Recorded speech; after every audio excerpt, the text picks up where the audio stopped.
At 0815 hours on May 7, 1943, the streets of Tunis trembled under the steel tracks of British armored units as they rolled into the city. Dust swirled in the morning sun, and the rattle of engines echoed between buildings still scarred from days of fighting. That same day, American forces seized Bizerta, closing the final escape route for the Axis. For the German soldiers still clinging to pockets of resistance across Tunisia, the collapse came suddenly, like a dam giving way. Within hours they began surrendering in groups, dozens at first, then hundreds, and eventually entire battalions.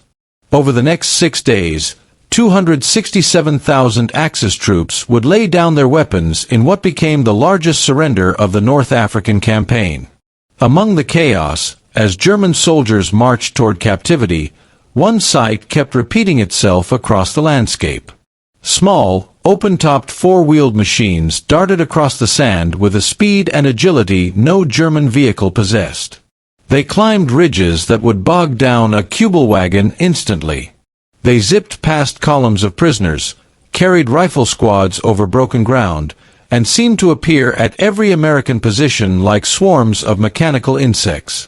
For every German truck or staff car visible on the Tunisian roads, it felt as if there were 10 of these American machines buzzing past in every direction.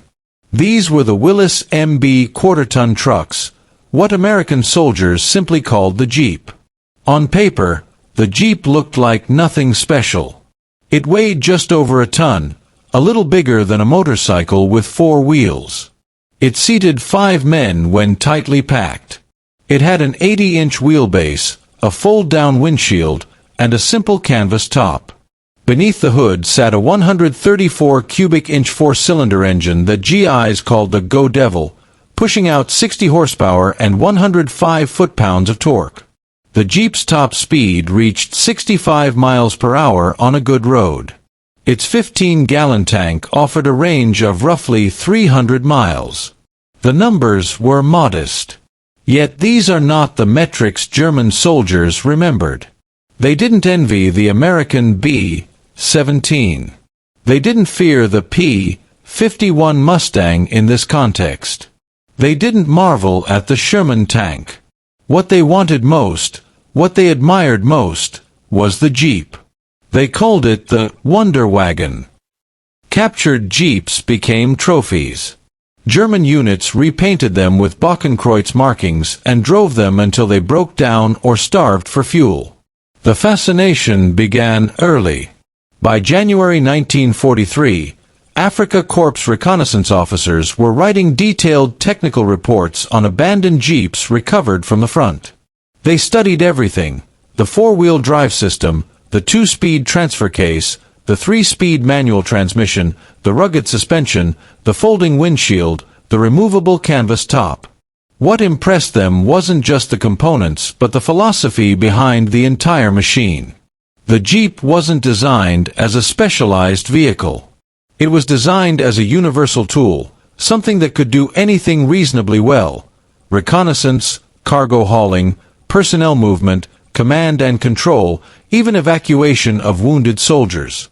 German tests of captured Jeeps revealed performance far beyond expectations. They skimmed over sand and rocks, climbed steep slopes, and soaked up punishment that would cripple a Kübelwagen. The engine was forgiving, never hesitating even in poor conditions. The brakes were strong. Steering was direct and responsive. Most importantly, nearly every part could be repaired with basic tools. It was a soldier's vehicle, simple, rugged, and designed for abuse. German intelligence reports carried the same conclusion again and again. The American Jeep was superior to every German light vehicle except in fuel consumption. It was faster, more powerful, more reliable, and vastly more capable in rough terrain. Officers at every level recommended capturing more Jeeps for analysis and use, but by early 1943, those recommendations were meaningless. German forces in North Africa were running on fumes. At Medellin, during a failed counterattack on March 6, 50 German tanks were lost in a single day. Vehicles were of little value when there was no fuel to move them, no hope of reinforcement, and no path to victory. The jeeps that Germans did manage to capture became prized assets. Logistics officers used them to ferry supplies. Company commanders relied on them to move quickly between scattered positions. Forward observers used them to reach vantage points that would have taken hours to reach on foot. Medics used them to extract the wounded. These machines began filling critical roles the German military had never adequately addressed. Mobility for the in-between tasks that no specialized German vehicle could handle efficiently. German officers studying American operations discovered a startling truth. American commanders could make decisions and act on them immediately because the jeep allowed them to move at a moment's notice. In a fluid desert battlefield where front lines shifted hourly, mobility became as important as firepower. By the time Tunisia fell, German intelligence had dozens of reports praising the jeep. But the true significance of this small vehicle went beyond its engineering. It represented an entirely different approach to war. Where German vehicles were highly specialized, the Kübelwagen for reconnaissance, the Opel Blitz for cargo, the half-track for troop transport, the jeep was deliberately designed to be a universal problem solver. The results were staggering. Between 1941 and 1945, Willys produced 363,000 jeeps. Ford produced 280,000 more. The total exceeded 640,000 vehicles at a cost of only $649 each. Germany, by comparison, built just over 50,000 Kübelwagens across the entire war at triple the unit cost. The numbers told the real story. America wasn't just designing better vehicles, it was building them faster and cheaper in overwhelming quantities. Quantity became its own form of superiority. The Germans had seen this pattern before. In 1940, German tanks had been inferior to French tanks, but they had radios, and radios won battles. In Russia, German tanks were better, but Soviet industry replaced losses faster than Germany could react. The Jeep combined these two lessons into a single package: superior performance and overwhelming numbers. Even capturing dozens of Jeeps made no difference because the Americans always had more. This asymmetry continued into Europe. After D-Day, German commanders repeatedly underestimated American vehicle production. They believed the Americans had issued a Jeep to every soldier. It wasn't true, but it reflected a deeper psychological impact.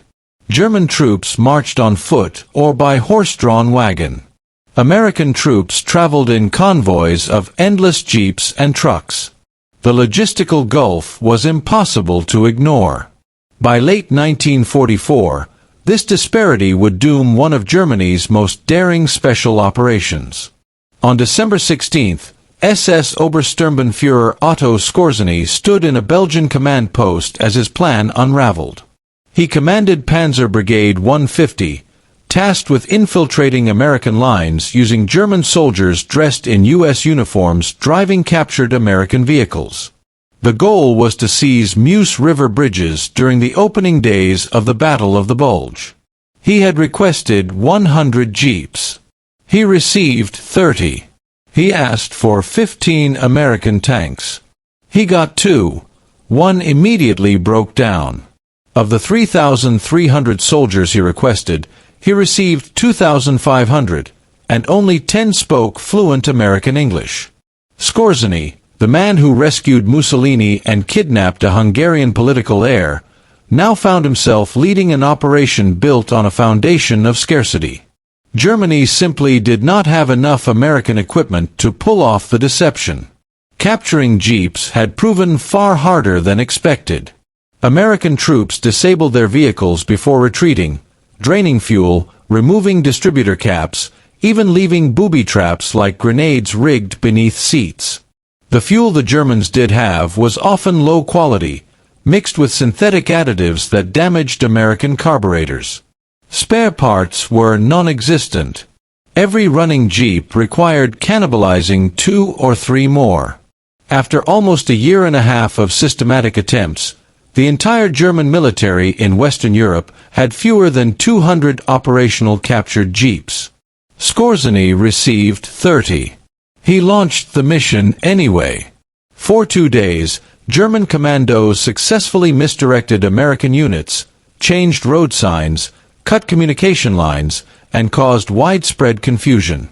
But the operation's fatal flaw revealed itself quickly. There were so many real American jeeps on the roads, thousands, that German imposters blended into traffic too well. American military police began looking for small inconsistencies. Skorzeny assumed jeeps carried 4 men because German vehicles did. But Americans usually assigned only 2 or 3. That tiny detail exposed infiltrators. Within 72 hours, the operation collapsed under a net of roadblocks, password challenges, and counterintelligence screens. 3 German agents were captured and executed. Skorzeny was wounded and evacuated. Panzer Brigade 150 was thrown into conventional combat and mauled. After the war, Skorzeny admitted the mission had been doomed from the start, not because of strategic errors, but because Germany lacked the equipment to make the deception believable. They simply didn't have enough jeeps.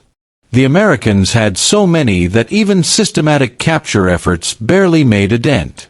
As Allied forces pushed into Germany in 1945, they found captured American vehicles everywhere. Jeeps with faded German markings, jeeps converted into makeshift armored cars, jeeps repaired with improvised parts. Yet the most astonishing discovery was Germany's late-war attempt to reverse-engineer the Jeep entirely. Volkswagen engineers created prototypes of a 4-wheel drive Kübelwagen inspired directly by captured Jeeps. The prototypes reportedly performed well, but Germany no longer had the industrial capacity to produce them. The project died when the Allies overran the Volkswagen factory. Meanwhile, the Jeep's influence spread across the world. The Soviets received thousands through Lend-Lease and reverse-engineered many features for their GAZ-67. France built the Delahaye VLR. Italy built the Fiat Campagnola. Japan created the Toyota Land Cruiser and the Nissan Patrol after studying Jeeps used by American occupation forces. Even post-war Germany embraced Jeep-style light reconnaissance vehicles when it rebuilt its army. The United States kept improving the design as well. Jeeps rolled through Korea and beyond, evolving into the M38 and later models, but always retaining the core idea: a small, versatile, rugged machine that could survive war anywhere on Earth. Civilian Jeeps took off immediately after the war. Farmers, ranchers, construction crews, and adventurers adopted the CJ-2A. From that came generations of vehicles that still carry the Jeep name today. By contrast, the Germans who fought against these machines remembered them with a mix of frustration and respect. Otto Skorzeny spent his post-war life in Spain, reflecting on his failures. He often said that Operation Greif, and even the larger German war effort, had never stood a chance against American logistics. He pointed to the scarcity of Jeeps as the perfect symbol of the imbalance. Fritz Bayerlein, commander of the Panzer Lehr Division, wrote extensively for U.S. Army historians, repeatedly noting that American mobility undermined German tactical plans at every turn. The Jeep, he said, was not impressive for its size or power, but because it multiplied American speed, flexibility, and command efficiency. General Dwight Eisenhower himself wrote in his memoir that 4 pieces of equipment were absolutely essential to Allied victory: the bulldozer, the Jeep, the 2.5-ton truck, and the C-47 transport plane. Not one was a weapon. They were tools of logistics, and logistics won the war. By the time peace settled over Europe, the Jeep had become more than a vehicle. It was a symbol of American industrial power, a reminder that wars are not won solely by daring tactics or brilliant commanders. They are won by the side that can move, supply, repair, and replace its equipment faster than the other side can destroy it. The Jeep was everywhere. It always worked. And if it didn't, there was always another one waiting. If you enjoyed this story, please take a moment to like this video. It helps bring forgotten chapters of the Second World War to new audiences. Subscribe if you want more stories like this, and share where you're watching from. Our community stretches from Texas to Tasmania, from veterans to lifelong students of history, and you are part of keeping these memories alive. Thank you for watching, and thank you for helping preserve these stories for the next generation.